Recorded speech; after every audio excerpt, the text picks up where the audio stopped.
ৰাজ্যৰ মুখ্যমন্ত্ৰী ডক্টৰ হিমন্ত বিশ্ব শৰ্মাই 1 লাখ নিযুক্তিৰ লগতে পৰৱৰ্তী পৰ্যায়ত হ'বলগীয়া 50,000 নিযুক্তি সন্দৰ্ভত কেইবাটাও অতি গুৰুত্বপূৰ্ণ খবৰ আগবঢ়াই নতুনকৈ চাকৰি প্ৰত্যাশী প্ৰাৰ্থীসকলৰ বাবে আগবঢ়াই ভাল খবৰকেইটা আপোনালোকৰ লগত শ্বেয়াৰ কৰিবলৈ লৈছোঁ।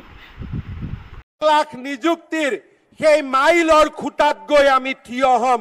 এখন গৌৰৱৰ দেওনা পাৰ হৈ গৈ এতিয়া চৰকাৰী নিযুক্তিক 1.5 লাখলৈ লৈ যোৱাৰ বাবে আমি ধাৱমান হ'বলৈ সংকল্প গ্ৰহণ কৰিছো।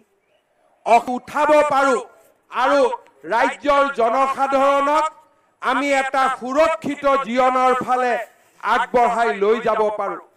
শ্ৰদ্ধাৰ ৰাইজ, অসমৰ চৰকাৰী চাকৰি যাতে অসমৰ মাটি আৰু পানীৰ লগত সংযোজিত থকা লোকেহে যাতে লাভ কৰে, সেইবাবে অহা কেইটামান দিনত আমি ষ্টেট ডমিচাইল পলিচি আমি নিৰ্মাণ কৰাৰ বাবে সিদ্ধান্ত গ্ৰহণ কৰিছো।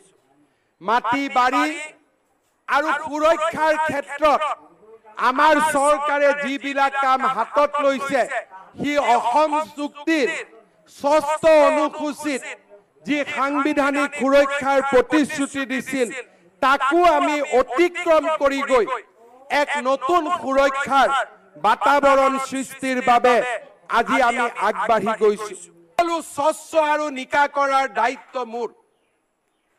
পশ্চিমবংগ চৰকাৰেও দিব নোৱাৰা সুবিধা দিয়াৰ দায়িত্ব আমাৰ। ৰাইজৰ দায়িত্ব, ৰাইজৰ কৰ কাটলেৰে আমি চৰকাৰী কৰ্মচাৰীৰ অভাৱ অভিযোগ নোহোৱা কৰিম। কিন্তু চৰকাৰী কৰ্মচাৰীসকলে এখন দুৰ্নীতি বিৰোধী সমাজ নিৰ্মাণ কৰাৰ দায়িত্ব গ্ৰহণ কৰিব লাগিব। মই আশা কৰিম আমাৰ চৰকাৰত নতুনকৈ নিযুক্তি হোৱা 1 লাখ কৰ্মচাৰীয়ে কৰ্ম সংস্কৃতিৰ এক নতুন প্ৰাণেৰে অসমৰ চৰকাৰী কাৰ্যালয়সমূহলৈ এক নতুন কৰ্ম সংস্কৃতিৰ পৰম্পৰা কঢ়িয়াই আনিব। জ্যেষ্ঠ কৰ্মচাৰীৰ আশীৰ্বাদেৰে কনিষ্ঠসকলে হাতে হাত ধৰি দুখীয়া আৰু দৰিদ্ৰ ৰাইজৰ সাৰথি হৈ থিয় দিব। আজিৰ দিনটোত মই ঘোষণা কৰিছো যে অহা 2 অক্টোবৰ তাৰিখে আমি ৰাইট টু পাব্লিক সাৰ্ভিস, চৰকাৰী সেৱাৰ অধিকাৰ, এই আয়োগখনক আমি আনুষ্ঠানিকভাৱে আৰম্ভ কৰিম। যিসকল ৰাইজৰ কাম চৰকাৰী কাৰ্যালয়ত নহব, তেওঁলোকে ৰাইট টু পাব্লিক সাৰ্ভিস কমিশনক উজৰ আপত্তি দিব পাৰিব আৰু তেওঁলোকৰ উজৰ আপত্তি সত্য প্ৰমাণিত হলে চৰকাৰী কৰ্মচাৰীসকলক আমি জৰিমনা বিহাৰ ব্যৱস্থাও এই আইনত আমি ধৰি ৰাখিছো। মই ভাবো ৰাইজ, আজি আপোনালোকৰ সন্মুখত থিয় হৈ মই গৌৰৱেৰে সৈতে ক'ব খুজিছো, আৰু মাত্ৰ 903টা নিযুক্তি হলেই আমি 1 লাখ নিযুক্তিৰ সেই মাইলৰ খুঁটাত গৈ আমি থিয় হ'ম।